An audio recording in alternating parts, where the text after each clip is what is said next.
Hello and welcome back to Final Fantasy VII Blind. I'm Contus Maximus.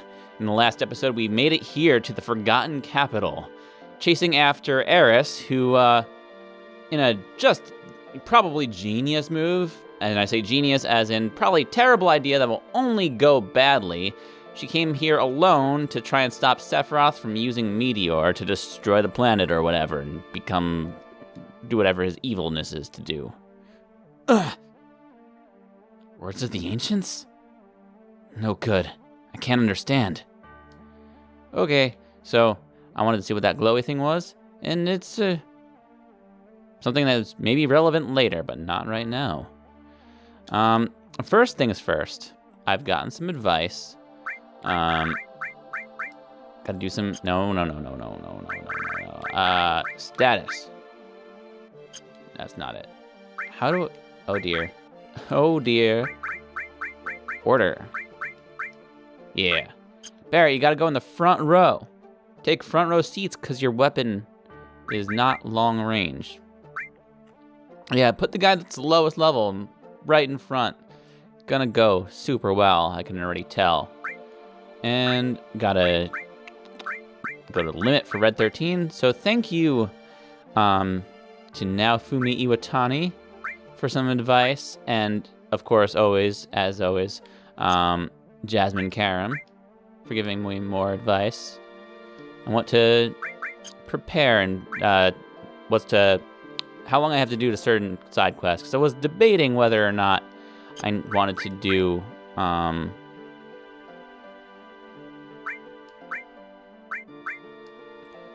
attacks and drains HP and MP from one opponent. Okay.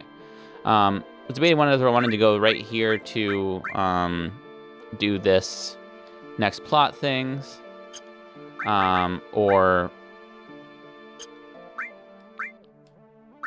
yes, do some side quests so I didn't, miss them. But what about you, Cloud? You haven't unlocked level 3 yet? What are you waiting for, man? Red 13's got level 3. Slacker. Damn it, Clud. Such a slacker. And you really fucked everything up by giving the materia to Sephiroth. You're like, oh, here you go. This is fine. Says me, Clud.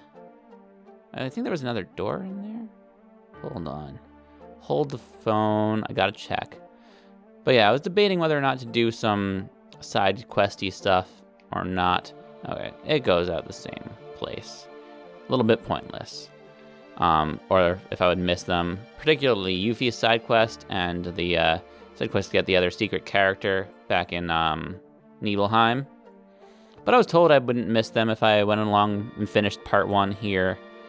So that's what I'm gonna do first. And feel free to give me the solution to the Nibelheim code thing. It's not really a spoiler, honestly, because, I mean, it's just running around a place and getting a bunch of encounters for stuff I didn't really know. The stream of consciousness. Could this be the words of the ancients? No good. I can't understand. We'll get it together, man. Okay. I'm not gonna read that out again. No more. There's items out here. Guard source. I'm tempted to give it to Barrett because he's squishy right now, but I'm not going to do that. I'm actually just gonna give it to Cloud, like I usually do.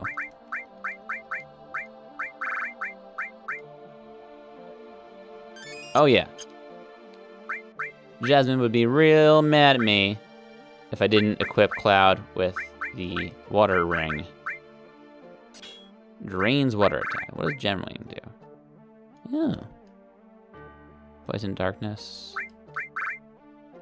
Interesting. Okay. Honestly, I think he needs that protect vest very badly. If I start running into those side effects, I'll take a look. Until then, no. Did I finish my thought? I don't think I did. Oh yeah, the side quest code thingy. Yeah, I don't really need to go around that area I've already completed and try to find codes. So if you want to give them in the comments, just go for it. That's okay.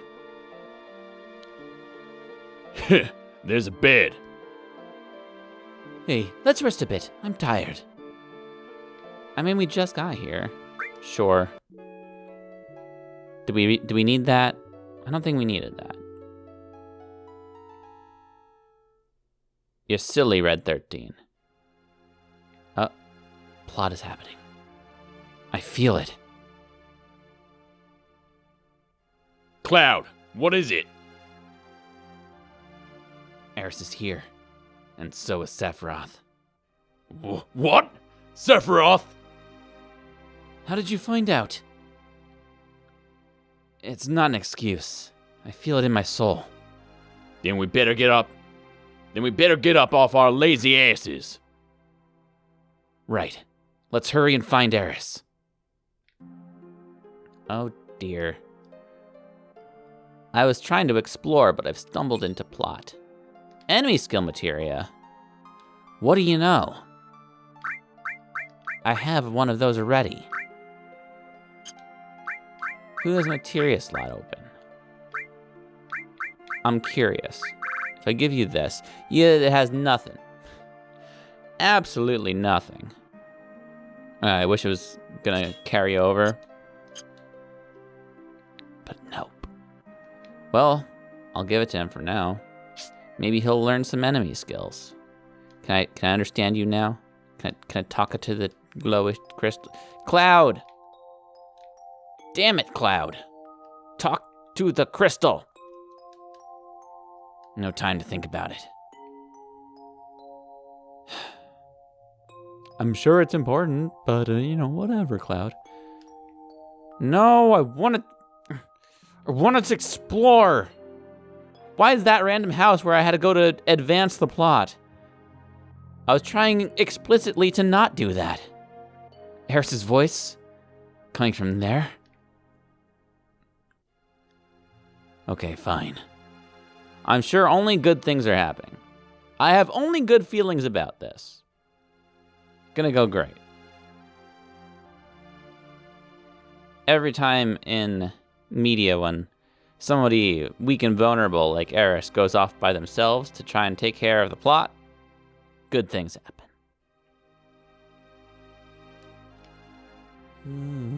What's over here? Is there anything hidden away, tucked in the corner? If there isn't, there should be. There's not. Damn. Oh well, moving on. We've got the plot. There's no time for goodies anymore. There is only plot. And ways in which we can advance it. Is this a thing? No, it's not. But I saw it. Comet materia. Not to be confused with meteors, except for I think comets are much larger than meteors, but we're not going to talk about that right now. Ho-ho! You might not have thought I would see that down there, because it looked like part of the just floor texture, but I did. And I was suspicious of it. Now we're going into, like, I don't know, the Magic Kingdom or something. Is this underground Disney World? It seems like it. Come on, let's save our menu in underground Disney World.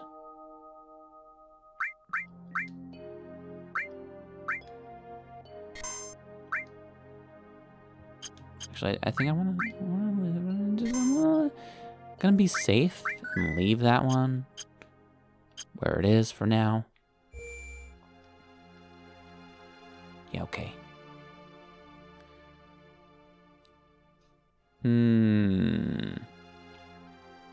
Where's Mickey Mouse? I want to get my pictures.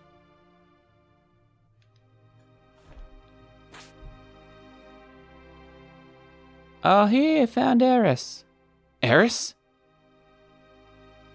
Hey guys, you coming? Hoppity hip. Hippity who? No! Clud. Dang it. Damn it! Claude! Stop screwing up! That is not the way I was facing. Everything. It's always like this with you. What up, Aerith?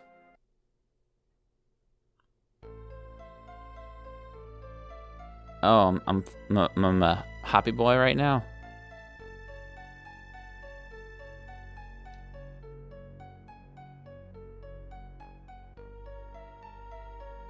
What are you doing, buddy?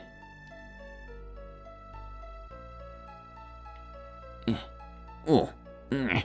Ooh.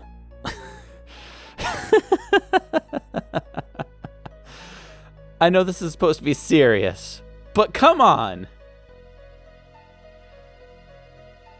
Cloud takes out his sword, starts gyrating his hips in front of Aerith while she's kneeling down in front of him. What is going on? Take this seriously. I can't do anything else. I can just gyrate. Cloud, stop. Stop it, Cloud. Please stop it. What? Is this for real? Cloud, please.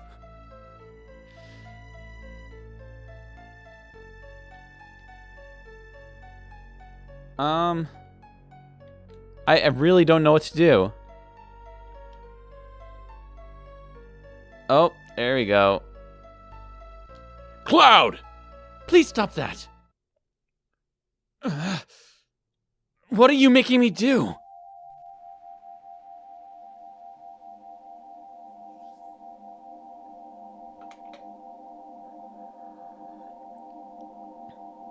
Yeah, this looks pretty good.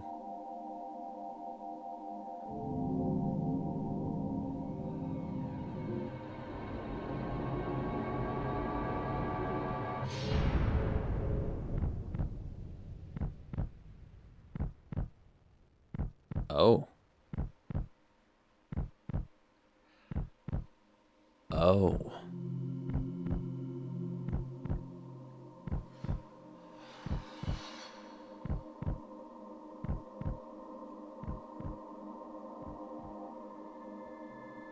That just came out of nowhere.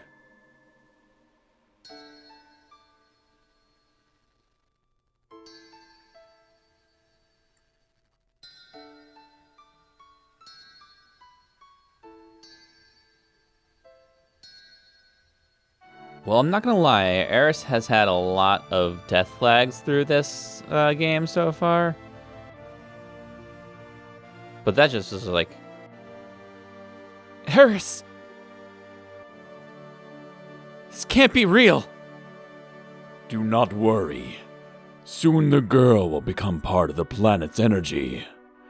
All that is left is to go north. The promised land waits for me over the snowy fields. There I will become by uniting with the planet, as will this girl.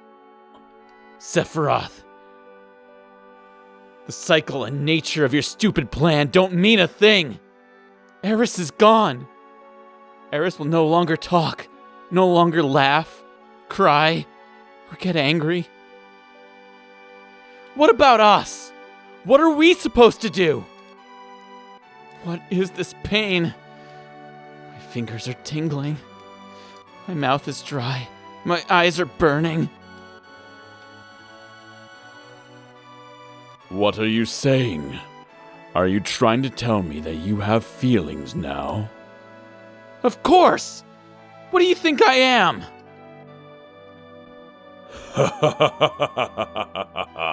Stop acting as if you're sad.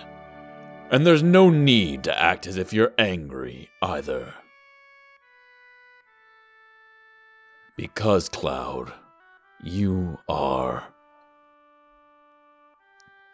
Hello, everyone. I'm recording this little bit in post.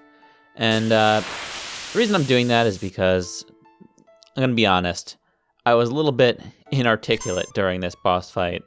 And I thought this would be a good time to do something that some people have requested, which is talk about my general feelings towards the game and what I think of it so far and where I think it's going from now on.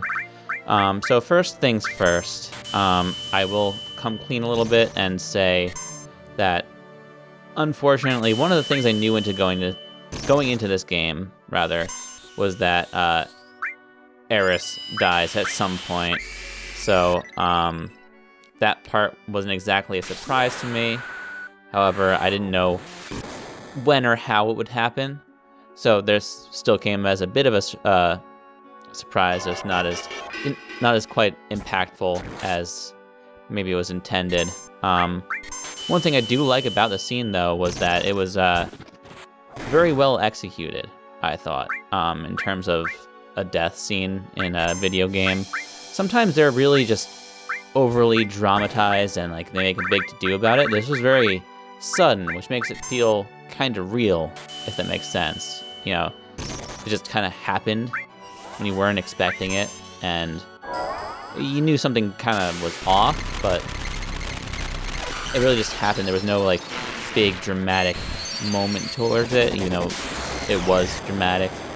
I don't know if what I'm trying to say is getting across, but hopefully it is. But I do want to go into what I thought about the game so far, since this is the end of part 1. And I do have a bit of a list here that's not super detailed, but I did write down some bullet points that I wanted to talk about. The first one, let's just start from the beginning of the game, was I really like the setup for the beginning of the game in Midgar and that whole thing. It took a really long time to get out of Midgar into the regular world, but that just made it feel more earned, and like we were really setting off on an adventure that was outside of what the characters really thought. And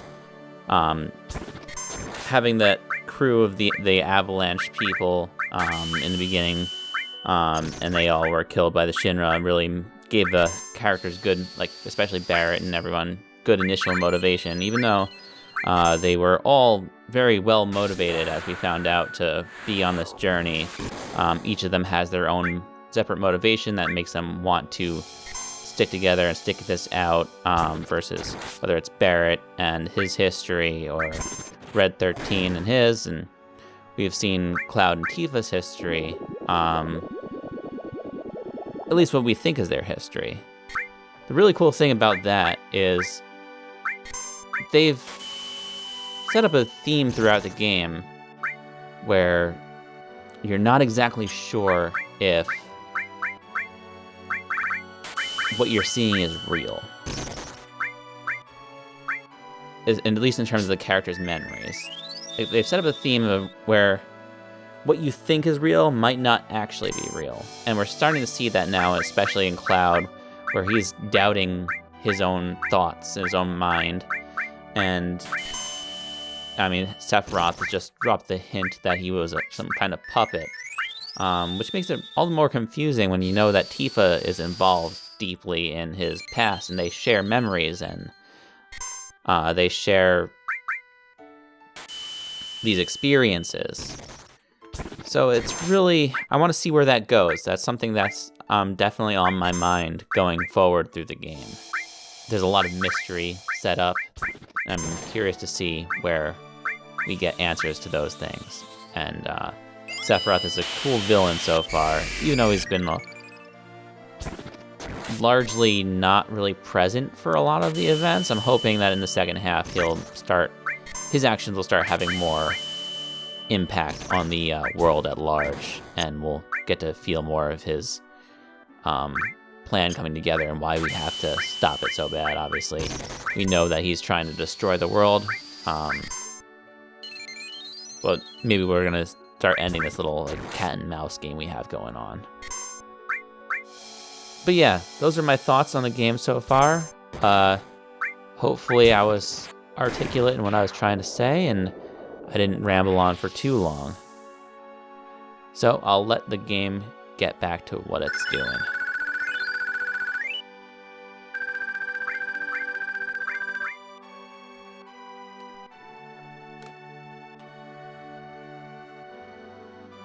Because you are a puppet.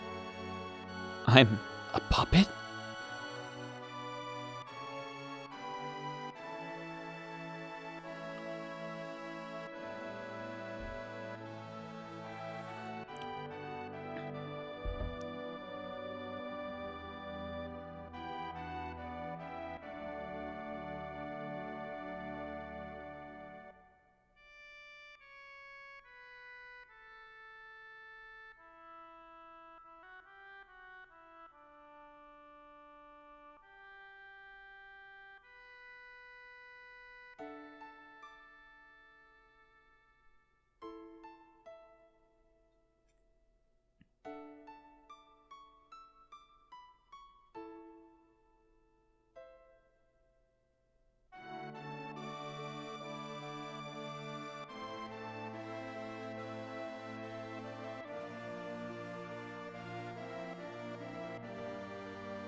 Everyone, listen to me.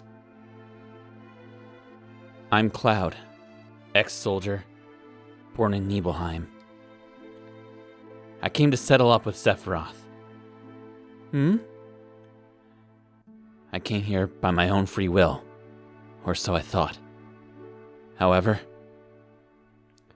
to tell the truth, I'm afraid of myself. There's a part of me that I don't understand. That part made me give my black materia to Sephiroth. If you hadn't stopped me, Aerith might have been... There's something inside of me, a person who's not really me. And that's why I should quit this journey. Before I do something terrible.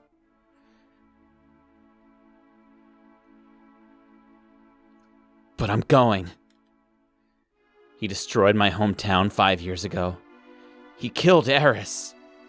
And now, trying to destroy the planet. I'll never forgive Sephiroth. I must go on. I have a favor to ask of you. Will you all come with me? To save me from doing something terrible. I don't know, man. I don't know how Aerith tried to save the planet from the meteor. I guess now we'll never know. But we still have a chance. We must get that black materia back before Sephiroth uses it. Let's go.